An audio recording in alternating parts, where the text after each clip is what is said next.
is one of my favorites of all time called Kenshi.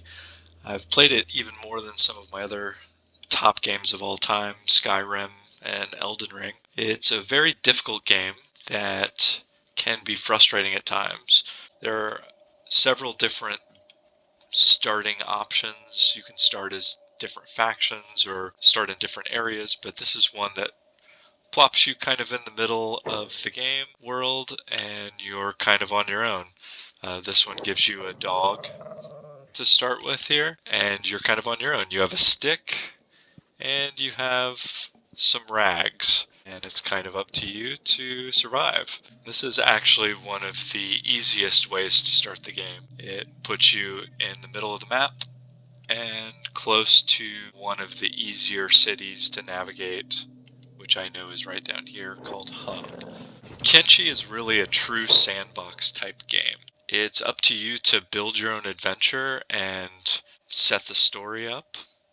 And I'm going to actually jump right into one of the difficult aspects, combat. I just ran into a bunch of starving bandits, and they are not going to be too kind to me.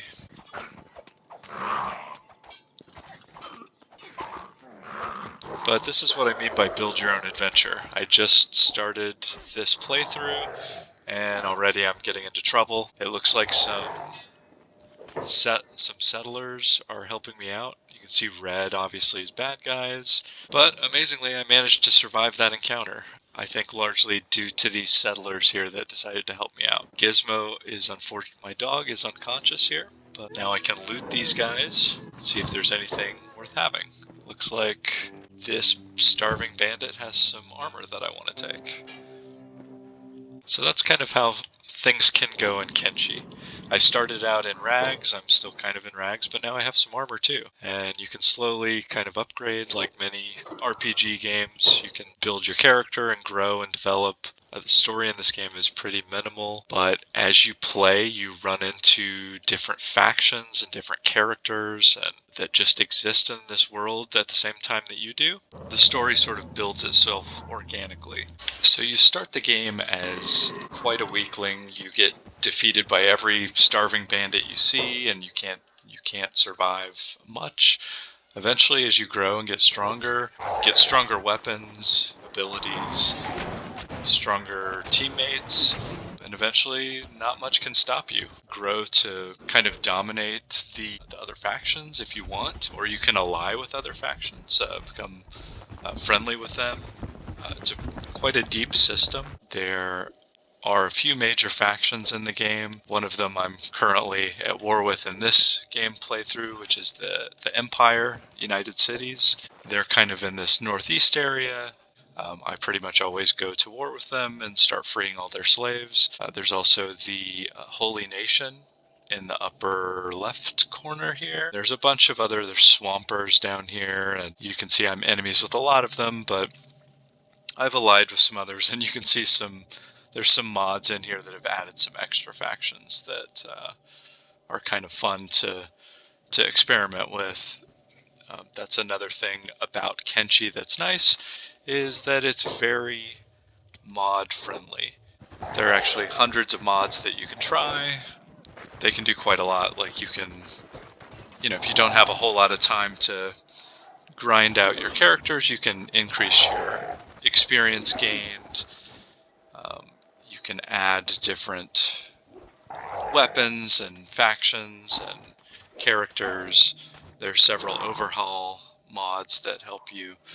So there's a lot to choose from, a lot of fun stuff to try. I'm not sure if it's a coincidence or not, but two of my most played games of all time are Skyrim and Kenshi, and they're both heavily moddable with all kinds of fun stuff you can add.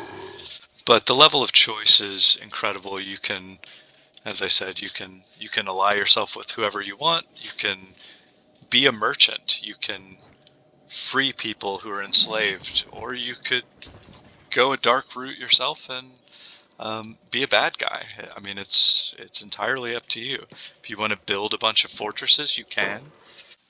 So I've got a couple of fortresses in this particular game that I've built, and you can populate it with buildings, you can have walls, mine for resources, grow crops.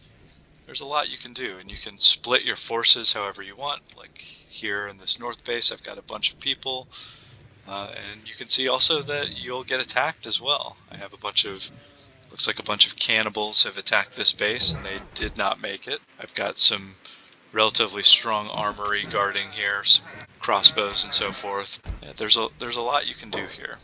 So looking at some of the usual things you would check out when reviewing a game, the graphics, as you can see, they're not incredible. This isn't going to blow you away like some modern games, but they're appropriate for what you're doing. It's an absolutely massive world with ultimate flexibility, and the art style, it works for what you have. It looks pretty good, and there are some moments that are genuinely pretty. Like you build a base on the water and the sun sets on your base. It actually looks quite beautiful. The music is kind of similar to the graphics in that it's understated, it's not in your face often, but it's appropriate for the world that you're inhabiting, which is this kind of desolate, post-apocalyptic world. As I think I've mentioned a couple of times, the game is very difficult. If you don't like difficult games, this is one that could frustrate you. It can be made easier through mods, but there is the potential that getting clobbered by bandits, especially when you're very weak, might get old. Something else I want to mention is that this is a keyboard and mouse game. It does not have official controller support, but it does work really well on the Steam Deck and on using a Steam controller. I have a separate review for the Steam Deck where I actually play Kenshi on it, so you can see some of how that works. But with the Steam controller, it's actually pretty similar. You can map different buttons for different keybinds. So you can, like this one pulls up my map. I have B to pull up the map. I've got the triggers cover my mouse. So this one is the right click, this one is a left click. And when you hold it down, so this is the cursor, the trackpad is the cursor. So when you hold down the left mouse, you can kind of rotate like this, just like a regular mouse. And I've got tabs and shift and the backspace button here. I've got this to pause and unpause. I have this mapped to speed up and slow down the gameplay. So, and then this will just kind of move this around like the arrow buttons. And I can also hold this button down and rotate to zoom out like this and zoom back in to simulate the mouse scroll wheel.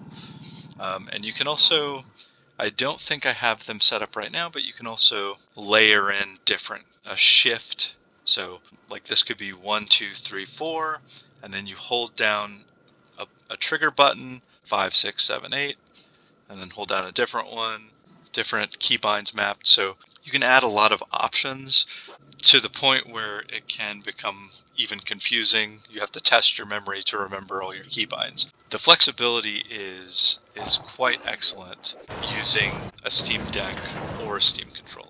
Those are my impressions of Kenshi. As I said, it's one of my favorite and most played games of all time. I find myself pretty frequently restarting a completely fresh playthrough just because I get into different adventures every time and my character finds different allies and different things to get into constantly. It's one that has a ton of replay value, an amazing level of choice that rarely do I see in games. So I definitely recommend it. It's a whole lot of fun. And if you can get your hands on a Steam controller or Steam Deck to play it, it makes couch gaming on Kenshi pretty sweet.